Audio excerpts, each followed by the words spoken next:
A few items to cover today, noted on the agenda. First, the update on the SCR 201 steering committee work. The policies are all sent out for consultation to UPA and the faculty senates. Since the last meeting, the draft classification attachment for the four-year campuses has been distributed. That was just prior to spring break. And we've updated the policy review website with links to all of those documents. Vice President Halbert, who's been leading this work for the administration, along with UPA, got together with UPA with the Mānoa Faculty Senate that was looking at this particular area to answer questions. And yesterday, they also met with the UH West Oahu Faculty Senate. It's clear that there's work to do. I think Regents will recall that this particular task grew out of multiple efforts, starting at the beginning of the pandemic with the board's own permitted interaction group on tenure. Then there was the SCR 201 working group, and then there was the overall steering committee that the board charged to do the work, bringing all of that together. And that's obviously not clear to everyone involved. But there is, I think, goodwill in looking through the proposals, which are, pretty sweeping changes therein. There is concern with the volume of materials on which faculty groups have been asked to consult in a pretty short period of time. So the steering committee, and again, that's Vice President Halbert, myself, and UPA leadership are looking at phasing some of that work so that it's a little bit more digestible for the faculty senates to go through. And we're looking through how we might be able to phase that to begin to make progress starting sooner and then continuing with some of the other recommendations moving forward over the next year or so. Extramural funding update. We are actually down today, this morning. As of last year, we're down about 7% at $371,153,000. Vice President Sirmos advises that much of that decline is due to a backlog with processing proposals and grants in our Office of Research Services. And that's been caused by staffing challenges, which we are facing like most employers throughout the states and around the country. His expectation now is to be fully staffed in mid-April and to fully clear out that backlog before the end of the fiscal year. He thinks we will be on track to exceed $500 million again, as we did last year. And I do want to say that while the money is important, we care about that. As much as that, this $500 million creates thousands of jobs across the state, and many times more in economic impact across the islands as the spending of those employees and on the projects ripples through the economy. But it's also a testament of the value placed in the work that our faculty are doing to solve problems and address challenges. Every one of those dollars represents someone asking UH to help. And I think we should all be proud of that trust placed in us by the US government, the state government, and numerous third parties as well. And Vice President Sirmos is reviewing the data to make sure we understand where the growth and where the shrinkage seems to be occurring, and if there are systemic reasons for that we need to address. It seems like there's a lot of athletics on this agenda. I wanted to give an update on the athletic director search. We did announce the opening of that search on February 15th. We often provide for best consideration apply by date, and that's when we can start reviewing applications. That was March 10th. So the search will be open until the position is filled, but application review has begun. We also received numerous nominations. Everyone nominated by a third party was sent information about the position and how to apply. This is an open, active search, so I'm not going to say much. I'm advised by the search co-chairs. We have a pool of experienced applicants from both inside and outside of Hawaii. And the committee will be respecting the confidentiality rights of everyone who is nominated, who has applied. That's consistent with state law. And most of these people are employed in positions that it might not do them much good for those around them to know they're applying for another job. I will say I'm grateful to our thoughtful, knowledgeable, and diverse search committee. They've been provided background materials on the department. We surveyed every student athlete and every member of the departmental staff for their input about what they would like to see in the next athletic director. And that information has been provided to the committee. The committee has met twice and is now reviewing the applications to determine which candidates they will interview. And again, their charge is to provide me with an unranked list of qualified finalist candidates for the position, noting the strengths and weaknesses. And I expect still to make a recommendation for appointment to the Board of Regents from among those finalists in May. I wanted to give you an update on the stadium, which is regularly in the news. I think probably most of you, whether you were a regent or not, know the pretty sad history of Aloha Stadium. It was allowed to deteriorate to the point where it was declared unsafe for fans. We learned this on pretty short notice in December 2020. And during its last years, and even more visibly since, there has been very little agreement on the specific path forward to replacing it and developing the adjoining areas into what has been termed the new Aloha Stadium Entertainment District, or NASED. There have been multiple configurations of responsibilities and funding models for the project during recent legislative sessions, with some pivoting of the project based on those changes. Over the past several years, the Stadium Authority and DAGS, the State Department of Accounting and General Services, have developed a public-private partnership, or P3 model, for the project. And you should know that while the UH president is statutorily a member of the Stadium Authority, it is a non-voting ex officio position. This is pretty common. Stadium Authority leadership since inception has interpreted that to mean that UH was also excluded from executive sessions.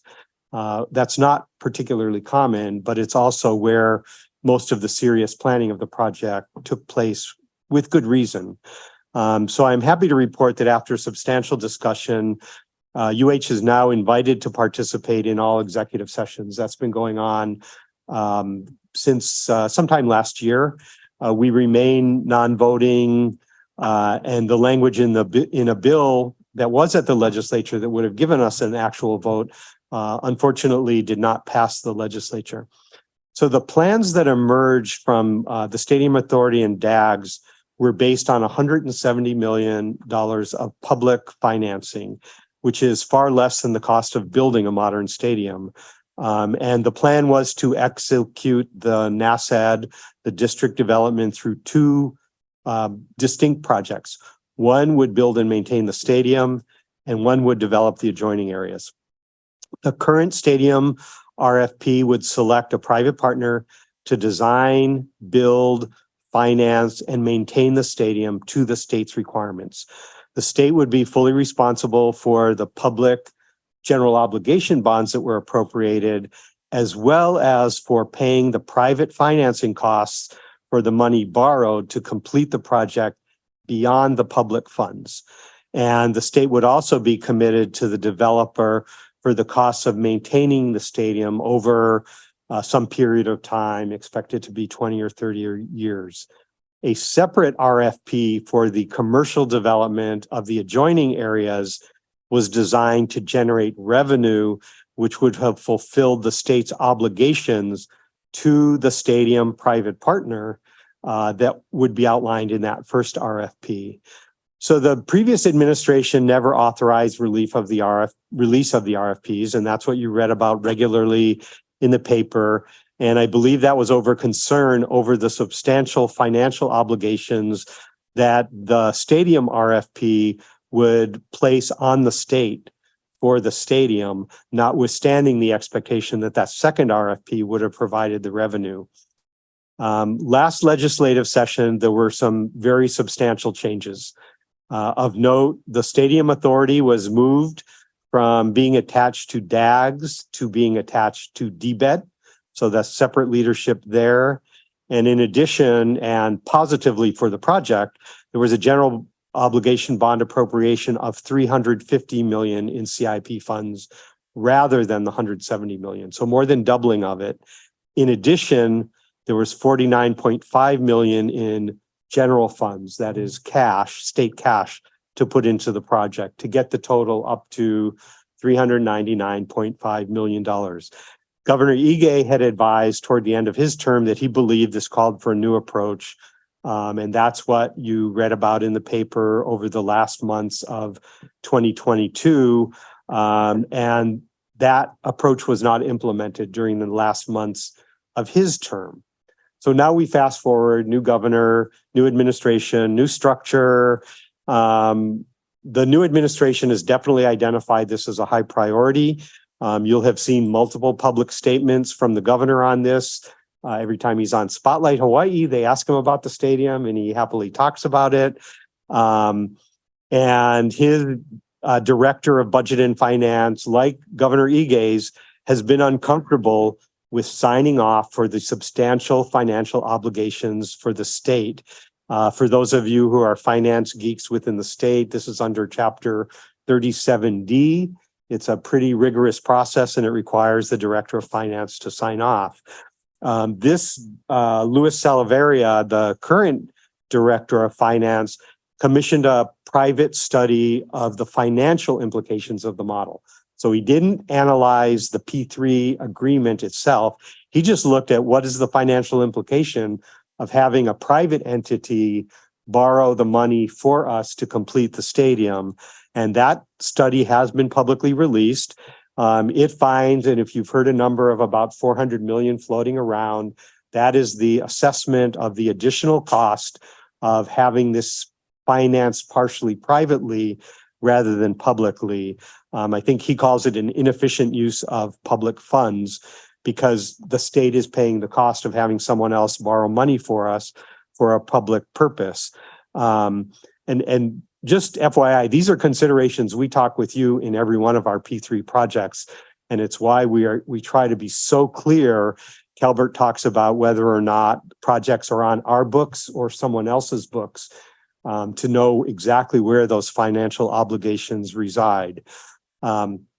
So what I can say is that detailed conversations are taking place right now to develop an approach that is more optimized, I think, for the new conditions created by the 2022 legislature. I think the changes are positive for the project, and the state, but they're changes that require consideration of multiple parties involved, not all of whom have been involved, some of whom have been very involved. And getting the House, the Senate, and the different parts of the administration and the Stadium Authority aligned is really important if this thing is going to succeed. So yesterday, I participated in a meeting of the full Stadium Authority. We were briefed in executive session on a modified approach. That has not yet been agreed to. That was reported in this morning's paper. We are hopeful that the conversations will converge very soon and a new approach finalized so that the work to implement it can begin in earnest as soon as the legislature closes off session. And I can't disclose what was said in someone else's executive session any more than we disclose what happens in ours. I am optimistic, but we can only control what we can control. So our own project that you approved is on track to provide us an interim facility here on campus that will comply with the NCAA minimum requirements for attendance. We're on track to have the minimum 15,000 seats available at Clarence T.C. Ching Field for opening day 2023, which is September 1st. The Stadium Authority is also making available to us the Aloha Stadium scoreboard, which we plan to mount prominently on Les Murakami Stadium facing Ching Field So that will provide a improved fan experience as well. So lots happening in this area, hopefully all positive. Just a couple of other quick comments before we turn it over for the campus report. We're very busy with this legislative session. In fact, Vice Presidents Calvert Young and Jan Govea are at the Senate Ways and Means Committee hearing, which was scheduled overlapping our board meeting this morning on the entire state budget. So this is the first Senate hearing on the House version of the state budget. So it's a pretty important hearing for us. Hopefully, Vice President Young will be back in time to provide a legislative update, which is on the agenda as I think almost our last item. But in addition to the budget, many bills in progress that he will note and constant inquiries to date. We have provided, when I checked this morning, over 5,800 pages of responses to inquiries from legislative committees and legislators. Lastly, let me just say, while it is too early to start reporting on fall enrollment numbers, and that's why we didn't note that in the agenda, we are tracking applications at this time. So far, the number of applications we have received to the University of Hawaii for fall 2023 is up, and it is a mix of increases and decreases across our campuses.